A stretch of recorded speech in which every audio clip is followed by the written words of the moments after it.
Jurassic World Evolution 3 is just around the corner, releasing in 2 days.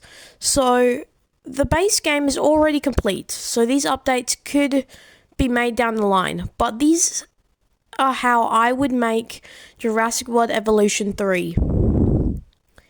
First of all, I would wait longer for the game's release. Somewhere in 2026, possibly in June for Jurassic Month. Why would I want this? Because 39 species have been cut from the base game, including fan favourite species like Dinocaurus, Archelon and Australovenator, along with many more. The base roster appears to only have species that are similar to each other, like Gallimimus and Archaeornithomimus, instead of more unique species like Amargasaurus and Nothosaurus. I know they need to add a male and baby model, but they have proved that in 17 months, they could make 90 species. If we wait 7 more months, we could probably have all returning Jurassic World Evolution 2 species, along with many new species that I'll talk about later. I think a roster of 104 species, with DLC adding 60 more species. I think 200 species is more than enough for Jurassic World Evolution 3. While we might have more species, the game really just needs better park building tools. And I think it succeeds at that, but can be improved. And that's where I'll start off with. I'll begin with deep water, with 5 types of swimmers. The species that can swim but don't like it, being Tyrannosaurus, Amargasaurus, Edmontosaurus, Parasaurolophus, Centaurosaurus, Therizinosaurus, Ceratosaurus, and Spinoceratops. The species that like swimming but don't need it is Spinosaurus, Suchomimus, Baryonyx, Dimetrodon, Spinoraptor, Ouranosaurus, Dinocaurus, Concavenator, and Pyroraptor. The species that 100% need deep water, being Nothosaurus, Archelon, Plesiosaurus, and Atambarosaurus. These are the only lagoon species that can be placed in deep water, because I see Ichthyosaurus as more of an ocean-loving species. Pterosaurs that can dive into the water to feed, being Pteranodon, Geostormbergia, Tropicognathus, and Barbarodactylus. And the other species are large sauropods that can walk through the water, being all the sauropods except for the small species like Nigersaurus and Amargasaurus. Now I'll talk about bridges. Now, the game, we can make fake bridges, but not functional bridges. I have 2 ways how to make bridges functional. 1, make it a functional, like a building, with 2 entries and have the railing customizable.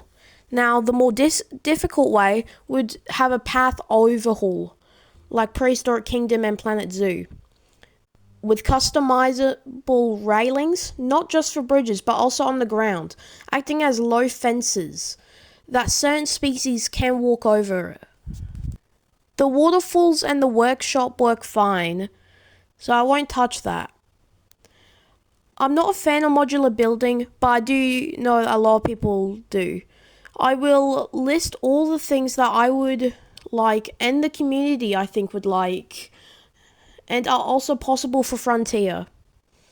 Jurassic Park Raft Tour. No hitbox, no terrain constraints, Lost World Pteranodon variant, Tapejara and Kaiuajara as herbivores, pterosaurs able to skim deep water and feed on fish, Jurassic Park Operation Genesis guests, babies and sexual dimorphism for all variants, pterosaurs able to attack the hot air balloons, an airstrip and parking lot for entrance buildings, better sexual dimorphism, specifically for Tyrannosaurus, like the buck in the Lost World.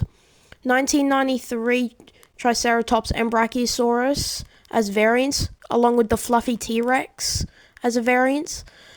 Lux skins for all species, extra pack hunting species like Utahraptor, and Jalopteryx along with some baby Ease on guest. Egyptian and Japanese or Indian building sets? Tell me what you would add in the comments.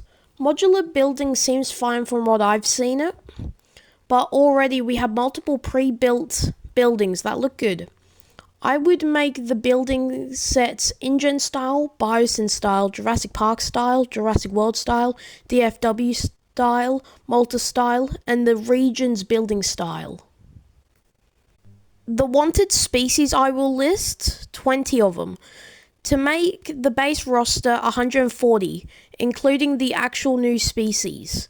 I will leave the deluxe species in the pack, but I will modify the deluxe edition with one added species, being the Beckled Spinax from Chaos Theory that can also swim, bumping it up to 145 species.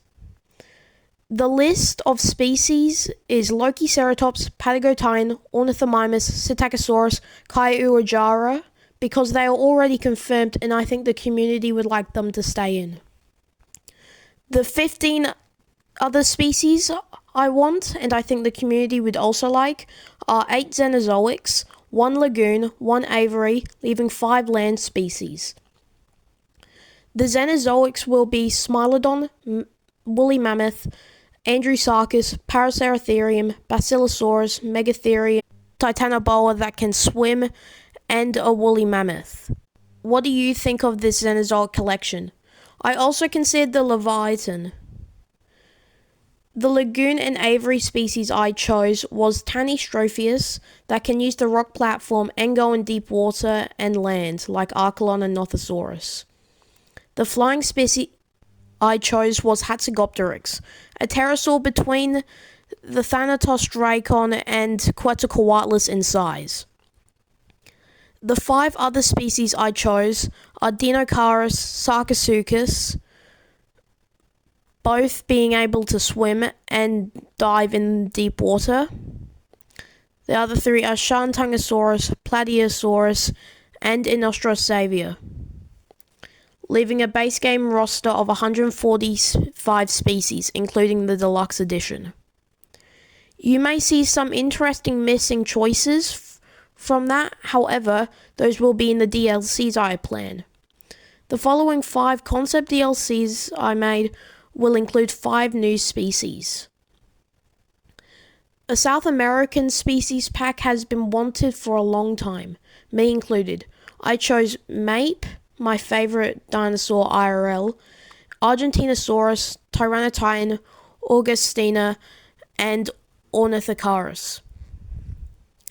The Piscivore pack I chose would include Irritator, Ostroraptor, Nyctosaurus, and Oxalia, giving people an accurate Spinosaurus. These 4 can swim, and Helicoprion for the lagoons. The Tiny's Flyer pack will include Rhamphorhynchus, Microraptor, Archaeopteryx, and Meganeura, and the Biosyn Locust, similar to size and Jalopteryx, and this will include a small wild aviary like we see in birds are kept in today at zoos. The Mesozoic Theropod species pack has Gorgosaurus, Torvosaurus, Postosuchus, Gojirasaura, and Halscaraptor that can swim. These are just wanted theropods for the game, and this would also include a variant of the novel Dilophosaurus that many people want, and do I. Now, the Jurassic World Rebirth expansion pack will include the D-Rex, Mutodon, Ignorognathus, Aquilops, and Titanosaurus as species. Variants will include Spinosaurus, Quetzalcoatlus, and Mosasaurus. And the skins will include Amber, the Pteranodon, and the Dunkleosteus, with the building sets of more InGen buildings and Aztec-styled building set, along with a map of St. Hubert,